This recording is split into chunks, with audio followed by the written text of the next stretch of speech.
This segment of the Chopin podcast is brought to you by the Chopin Foundation of the United States, presenters of the National Chopin Competition in Miami, Florida, January 2025. Chopin's Ballades are among the most popular piano compositions in history, and recordings of the Ballades are so innumerable, it's hard to know where to begin. Lucky for us, music critic Jed Distler is here to offer his recommendations for the most outstanding recordings of the Ballades over the past century. Jed has listened to untold thousands of piano recordings in his life and written about many of them for Gramophone magazine and ClassicsToday.com. He is the host of WWFM's weekly radio show Between the Keys, and in 2021, he was the official Gramophone blogger of the International Chopin Competition in Warsaw. At the end of each episode of the Chopin podcast, Jed will share his thoughts on an exceptional recorded cycle of the given genre, as well as a memorable recording of an individual piece within that genre. Here are his picks for Chopin's Ballades.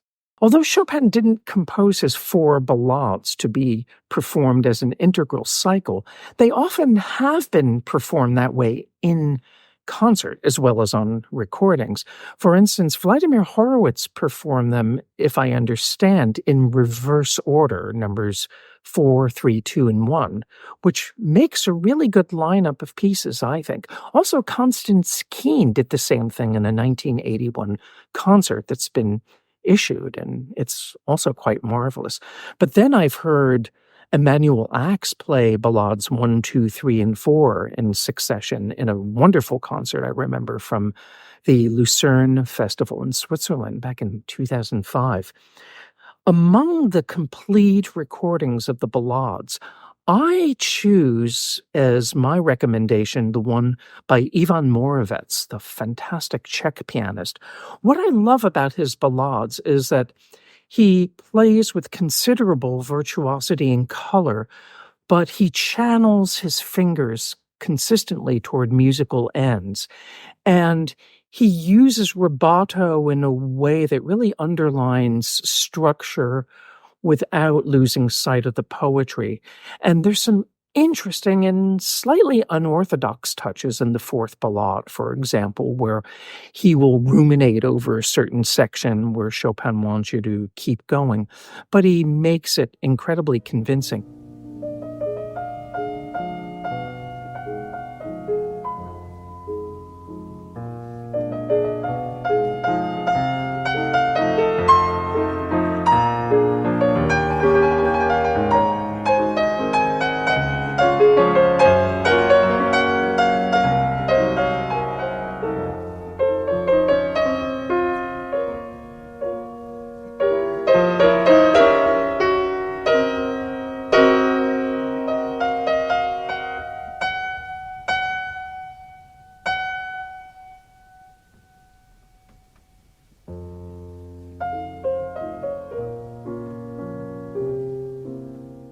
Also, in Ivan Moravec's recording of the 2nd ballade, the tumultuous passage work in the A minor section that can often just be banged out to a point where you don't understand what the pitches are.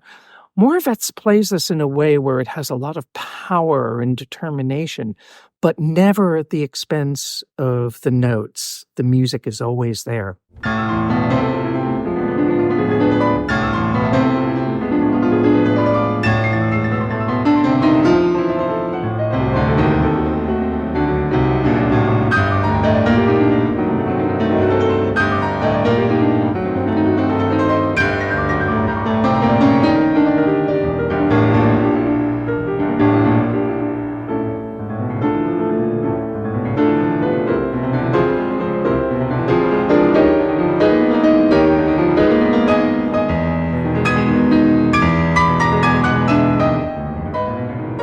Be remiss if I didn't talk about Krystian Zimerman's recordings of the Chopin Ballades, because these have been versions of reference to generations of pianists who have learned a lot from his patience over detail.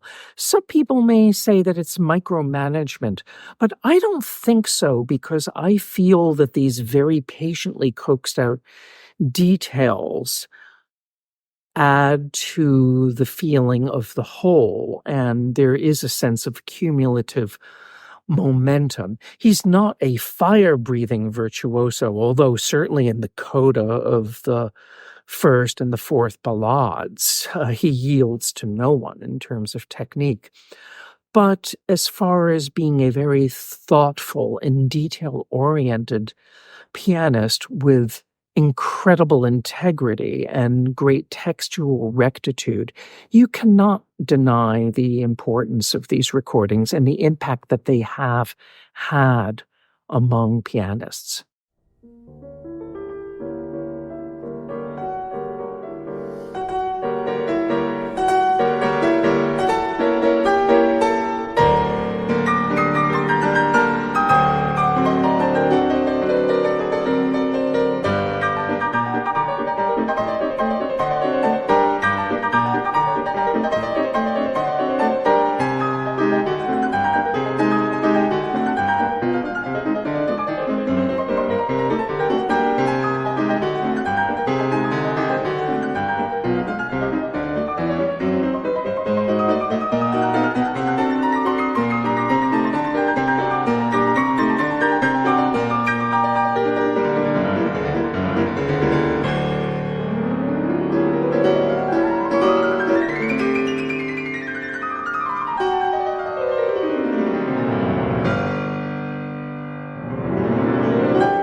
For an individual performance of an individual ballade, I have a choice that I think might surprise you.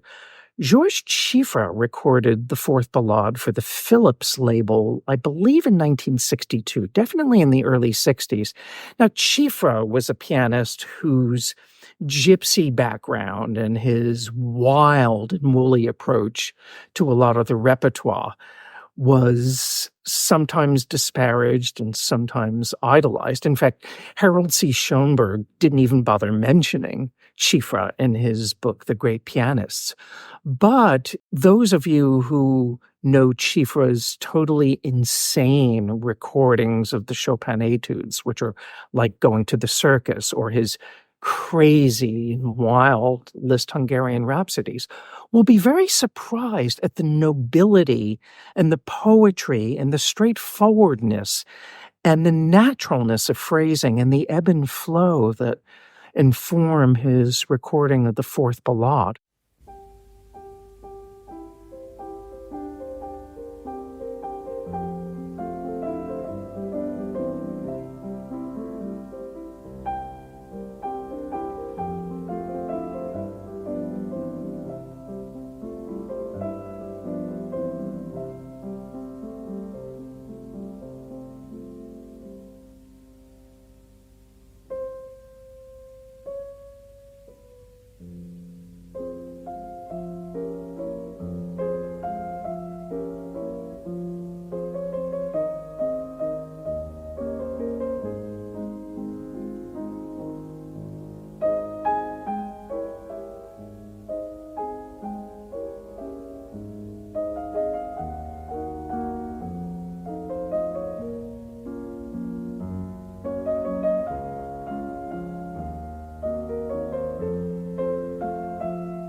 I was pleasantly surprised when I reheard this performance a few years ago.